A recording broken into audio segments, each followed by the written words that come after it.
I looked for White Lotus, and the first thing that came up was White Lotus, but the second thing that came up was Fists of White Lotus, and I was like, oh my god. And then I was like, oh, it's martial arts.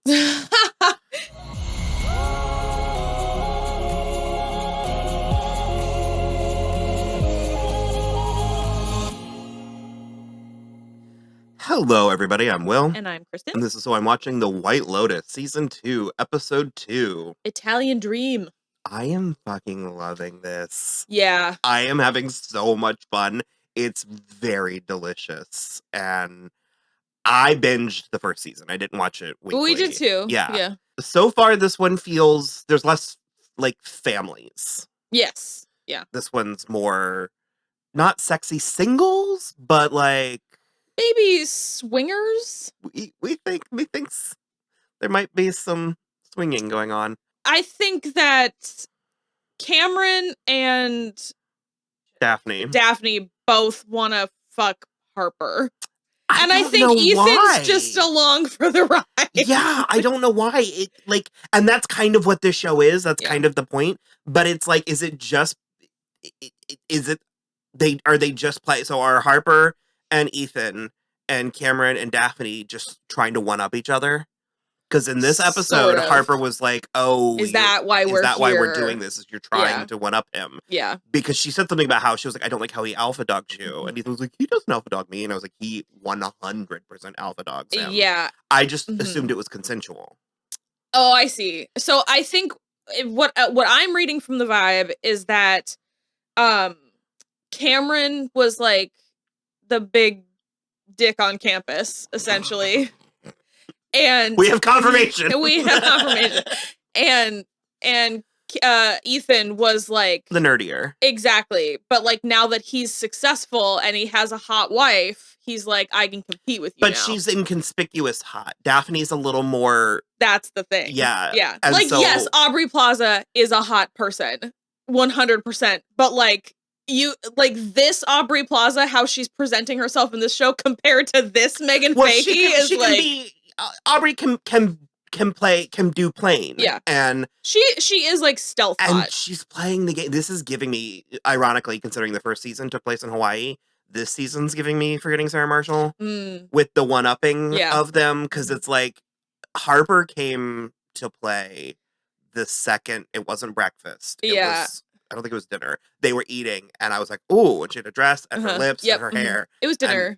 And I was like, it's tricky to pull off, but it's so interesting watching people do things that they don't want to do for reasons they don't understand why. Yeah, here's the thing too. Or like wanting to do something but not knowing why. Yeah, here's the thing too, is like, I think Ethan is very smart because he obviously created or did something that got him all of this money. Like, but I think Harper is smarter than him socially.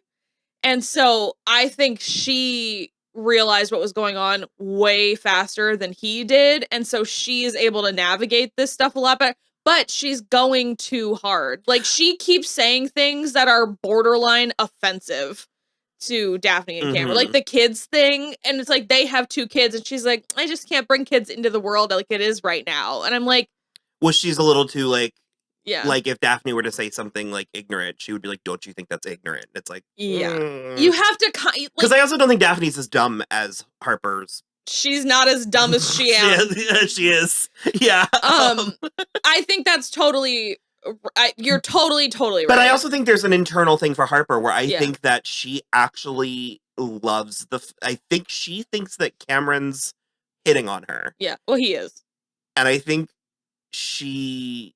is repulsed by that, but secretly she kind of loves it. Of course. And also that's making her even more repulsed. And guilty. Uh-huh. Yeah. And because we were halfway through this episode and I was like, oh, she's just gonna fuck Cameron, isn't she? And I was like, this is gonna be brutal. I think she's gonna fuck both of them.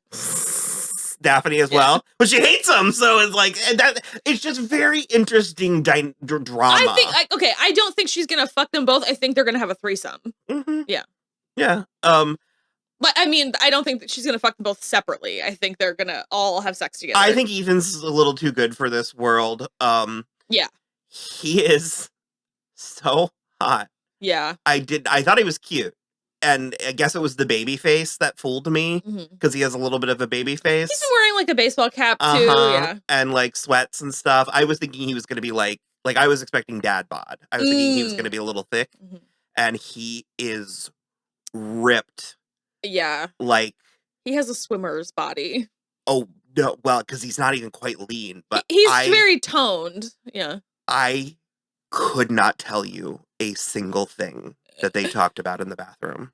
I have no idea. He was taking a shower. I couldn't. Yeah, okay. But he was also taking a shower after he was in the middle of masturbating, and then she came in. So we almost started to have a conversation where I was like, I don't see what the big deal, like, you are married in a heteronormative relationship. Yes. I am single and gay. And so the rules are different, but I was sort of like, I don't see what the big deal is. Like, I don't understand what's the problem if your spouse is like doing that. And then within seconds, I was like, oh, it's a problem because they are having problems. It's a problem. Okay, it's a many-pronged problem. It's a problem because they are having problems. It's a problem because he was embarrassed and shameful about it and tried to hide it from her. And then it's a problem because then he wouldn't have sex with her because she doesn't like morning sex, even though she was like, I would like to have sex with you since this is what's happening. No, once the scene played out, I was like, oh, that's why it's a problem, because it's a problem. Yeah. Because I'm very much like, I'm very much like, oh, good luck. Yeah. Like, tell me all about it. I hope you have a good time. I can't wait to hear, and what was it in Bad Moms where she catches him, the first one, and she's like Mila Kunis. Yeah. And she's like, let me see. Like what, and she was like really into it until, you're right, it was the whole, like, the fact that it was a secret, and also in that it was cam models, which is a different thing. If you were engaging with the person. Yeah. So it's like there's, in general, if you have a healthy marriage and you walk in on your spouse masturbating, or just knowing that they do, everybody masturbates. And so I think the issue, furthermore, if they're looking at like porn, like 15 minutes of porn, if it's a daily, if it's like a routine, like a facial scrub or something, if it's part of their self-care, I think that it's fine. If it's taking over their lives, or that's different. Right. Also, he just got so scared when the door opened, and then like very embarrassed about it, whereas like that comically huge bulge. Yeah. Where like if your spouse walks in on you masturbating, you should just be like, hey, thank goodness, I thought you'd be longer at breakfast. Thank goodness you're here. Let's bang one out. I don't know. Or even like embarrassed, but it was like shame, which is different. If you're just like, whoa, I didn't expect you back so soon. But yeah, it was not. And he feels like he has hangups, and she feels like she has hangups, and like I said, I couldn't tell. I guess they were talking about, he thought she was judging them. She is. I mean, she's right. They are judging her too. She was correct about that. But it's Daphne's just so much more game than I would have thought she would have. Like, if you were pitching this season to me, I wouldn't be like, I bet you she can play. And it seems like she can hang. Yeah. And I am actually enjoying her character so much because I think she knew absolutely what she was getting when she married Cameron. They seem to be legitimately deeply in love with one another. I mean, that story he told about her emergency C-section was almost heart-wrenching. It just but it's seems like Harper's trying so hard to judge them and cast them as the villains, and they actually seem to be. I mean, they're a little out vapid. Of touch. Yeah, but that's like not the worst crime, to commit or whatever. And I think the fact that she gets drunk and donates too much money to charity, so it's all good. If that's your character flaw, I mean. But also, they seem to have really well-defined roles within their marriage of, like, what they each bring to the table. And it's like, I don't necessarily think everything should be quite so heteronormative as it is. But also, they don't see, I mean, we'll see going forward. As it stands right now, they don't seem to have, like, secrets from each other or, like, anything like that. And I don't know. I'm finding her very fascinating. I could keep going, but we should move on. 5 more episodes because it's 7 this season, and then we should move on. The girls have gone wild with Mia and Lucia. I mean, I get it. I do like them. I do want to like them. Yeah. It does suck because it's like on one hand, I'm on their side, but then on the other, it's like he was trying to tell them no. Yeah. Michael, what is his name? Dominic. And also, what is Valentina's? Like, I understand 5-star hotel. I understand that you can't just have like the riffraff in and all that. However, I just don't believe that a guest who is paying for this 5-star event or 5-star hotel can't have a guest. Yeah. And she was working so hard from a place of moral judgment. It's because she knows that they're prostitutes. Sure, it doesn't matter. It does not matter what they're doing in the bedroom. Yeah. It's like she was more preoccupied with morally condemning them than she was with doing her job. Yeah. She's not as fun as the guy. You've said that already. Just because she seems like a stick in the mud. Well, she's controlling. Yeah, but in a way that's not fun. I find her interesting because finally Dominic like one-upped her. Yeah. He like finally was like, okay, no, here's how this is gonna go. Yeah. Like, is this a problem? And she was like, no, of course not. But it was weird. It was weird and interesting and rough. Well, she has what I do actually like about her a lot is that she has this habit of speaking English in a way where she can cover up her judgment by pretending she doesn't speak English well. It's very funny. It's very, so this one will be sleeping with your father? Like, that part was, like, unbelievable. So they can come and go? Yeah. Right. So she can come and then go. Yeah. It's very good. That part is written. Like, that's where Mike White, I think, is very clever. And the thing is, it's like, I want to be a little bit on Lucia's side. We think she spent too much money and was being too careless. Yeah. We'll find out. Because he didn't get the bill. Although they were up front that yeah. They bought clothes and stuff. Mia can sing, though.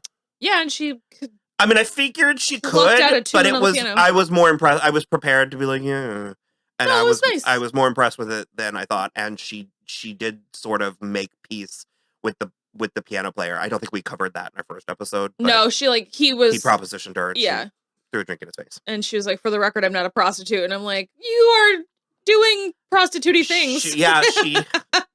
She's tooting those processes, but no, she has yet to. No, I mean, they were both getting down with Dominic. Because she wanted to thank escorting. him. Like, that was... there wasn't... I don't know. Yeah. It's interesting. So, the Grasso men did go out on the town. Albie brought Portia with him. Albie is so cute. I want to be on his side so hard. He dropped, like, 3 red flags. Yeah. They were little, but...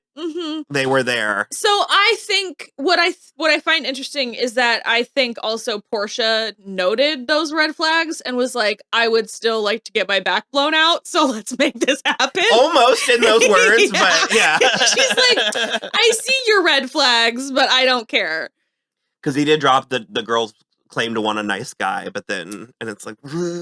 Yeah, and also, like, my mom and my sister are pretty pissed at my dad because he cheats on my mom a lot. And she was like, are you pissed? And he was like, well, sure, but I'm the peacemaker. And it's like, oh. He's got this white knight thing happening. But you're condoning your dad's behavior by being here. Like, yeah. And then we got Bert basically was like, it's not that you did it. It's that you were sloppy and you got caught. I also thought that was interesting, too, because he made a big production about it all day, not like feigning confusion, like not understanding. And then when they were alone, he was like, "Now you're stupid." And I really, we're only 2 episodes in, but this is character drama that I can really get into. And well, because that whole thing goes to the point that you make all the time, where it's like, if the adultery is known by all parties, and the point is just to not embarrass the one who's getting cheated on, then like then yes, the sloppiness is the crime. Mhm. Like, if it's just an open secret that we're all adultering all over the place, but you got caught. Or the don't ask questions you don't want the answers to. Exactly. But no, he seems like he's... And then we do have Greg and Tanya. He had successfully convinced her and me that he was just having business issues. And also, you pointed out I had forgotten that he seemed to have, like, he was health sick issue in season one that I don't recall if they touched on, really. I don't think so. He just kept coughing, like, over and over. We were sort of hammered on the night of the hurricane watching The White Lotus, so I don't remember everything. And so when you remembered that, I was like, oh, right, that's got to be what's going on. And so then we got the reveal that it was, like, a business thing. He's, like, leaving to go... Because they're trying to slash the BLM budget. Yeah. But then that last scene, it does just seem like he is also having an affair. Yeah, I don't know. The language was the language of a relationship, an intimate relationship. Yeah, it's either that or, like, he let slip that... Well, didn't let slip, but he said the words that she made him sign a prenup. So maybe he's talking to a lawyer also to, like, try to do something. But, like, he was very, like, I can't lose my job because what if we don't work out? Then I don't have anything. He did read her for filth a little bit. Yeah, I don't think she deserves it. I mean, yes. Kind of does. Well, little. Do you remember Natasha Rothwell? I do remember Natasha Rothwell. I don't know. I just, like, she's just trying to live her best life, having her Italian dream and everything, and then, I don't know. Her linguine. You were so charmed by her slurping of that linguine noodle. You were like, you know what, girl? I am here for this. She is just doing her 100% completely, and it's cute. I like it. I'm not entirely sure what's going on, but I'm in almost all the way around. I'm having a good time. I will say, because we didn't mention, but that Albie and Portia, he did kiss her, and he did ask to kiss her, which is not an issue in and of itself, nor was it really an issue here. No. But it was paired with some of the other things. He's white knighting really hard. Yeah. But also Portia gives me real self-destructive. I mean, I think she's vibes. even said as much, kind of. I just, like, the thing, I guess I don't hate it. I love, yes, for enthusiastic consent, but, like, there is a part of me that's like, don't ask to kiss me. Like, you're obviously vibing all night. I don't know. Like I said, it was, in and of itself, it was not an issue. It's not an issue at all. Yeah. But it was, like... Combined with all the other stuff, and it was a very Jane Austen kiss, and then he, like...